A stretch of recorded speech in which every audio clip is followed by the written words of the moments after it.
Sur ce genre de bateau, il fallait être, en principe, ils étaient tout seuls les pêcheurs, ils travaillaient tout seuls les pêcheurs. Ils n'avaient pas la femme, hein, elle le servait uniquement que quand ils étaient à deux, mais c'était, comme je vous dis, l'épouse. Hein, quand ils arrivaient à quai, ils faisaient le tri pour les clovisses. Hein, mais sinon, quand ils travaillaient tout seuls. À bord, ils étaient tout seuls à bord. Hein. Mais le Grand Cube à Ouest, comme toutes les autres nacelles de construction de mon père, de Bionomo, les membrures étaient faites en pin maritime. Hein. Pin maritime, pourquoi? Parce que c'était l'arbre, d'abord il était de la région, et puis après c'était l'arbre qui était le plus, les branches, c'était le rapproché, l'angle était le plus rapproché de la coupe des nacelles. Hein. Voilà. Donc dans un arbre comme ça, c'est là où on tirait le plus possible de branches pour les membrures. Maintenant, après, on pouvait les faire bien sûr avec d'autres chantiers, les faisaient les platanes. Mais le platane, lui, n'était pas trop maritime parce qu'il arrivait à se pourrir. Et après, les bordages, les bordées étaient faits en sapin. En sapin, nous, on les faisait venir de Savoie. Pourquoi de Savoie? Parce que c'était la fibre du bois était la plus résistante pour le soleil. Et on arrivait à avoir des bois, des largeurs de 50 ou 60 cm, hein, magnifiques, des arbres magnifiques qu'il y avait dans la Savoie. Ouais. Et puis après, les étraves et les tambours étaient faits avec des chutes, étaient toujours en pin maritime, hein, étaient faites avec les chutes de les membrures, parce que la membrure, elle, était faite en pin maritime. Ben, je ne sais pas, je ne vous l'ai peut-être pas dit, mais les arbres ils faisaient une section de 40 ou 50, même 60 des fois, et la branche, elle faisait 7 ou 8 cm de section. Et donc on avait énormément de chutes, qui nous servaient d'ailleurs aussi pour nous, pour le chauffage, pour la maison. Personnellement, mes parents avaient un fourneau à bois et on se servait du chauffage pour ça, du pain. Et bon, les membrures, vous avez les chutes des membrures, je vous dis, on faisait les traves, les tambours. La quille, elle, par contre, la quille était un ormeau.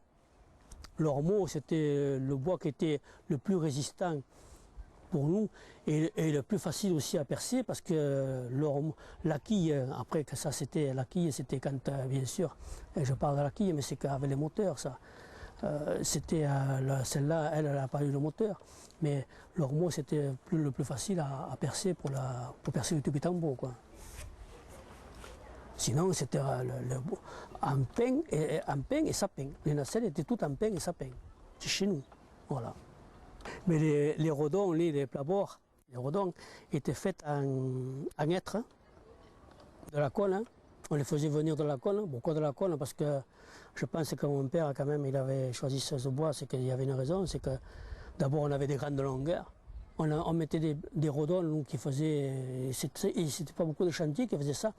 Toute la longueur du bateau, on arrivait à avoir des plateaux de 8 mètres de longueur. Donc les rodons étaient d'une seule longueur et c'est ce qui tenait la nacelle, c'était la ceinture de la nacelle, ça. Sinon, si on n'avait pas d'ajout, si on était obligé d'ajouter, il fallait ajouter bien sûr dans le milieu, et puis on était obligé de mettre un contre-rodon. Voilà. Il y a certains chantiers qui faisaient comme ça, mais nous non. Nous on faisait le complet, le rodon il était complet, et on mettait juste une escormière à l'endroit de l'escan pour les rames, hein, parce qu'il fallait bien mettre quand même pour l'usure, il fallait mettre ça.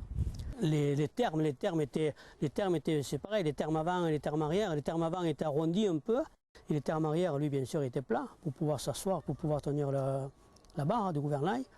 Mais les termes étaient toujours pareils, avec des chutes, les traverses des termes étaient faites avec des chutes du pain maritime toujours, et des chutes, et le dessus était en sapin aussi, avec les chutes qu'on avait du bordage, quoi. Voilà. Pourquoi les bateaux à fond plat d'abord dans les temps? Et bien dans les temps, des bateaux à fond plat, la priorité des bateaux à fond plat, c'est justement qu'il n'y a pas beaucoup de tirants d'eau. Et nous, dans les temps, sur les bords de l'étang, les pêcheurs, quand ils rentrent dans les ports, ou même quand il y a beaucoup de plages sur les bords, donc ils pouvaient amourer et monter le bateau en terre, hein, qu'avec une catalane ou avec une barquette, le tirant d'eau est beaucoup plus important, donc il n'y avait pas la possibilité. Dans une catalane, vous étiez soit le laisser au mouillage, hein, soit le rentrer dans un port. Voilà. Donc c'est pour ça que les pêcheurs ici, et puis dans les temps, ils travaillaient à la rame, hein, ou à la latine, donc le bateau à fond plat, c'était le bateau idéal pour ce genre de travail.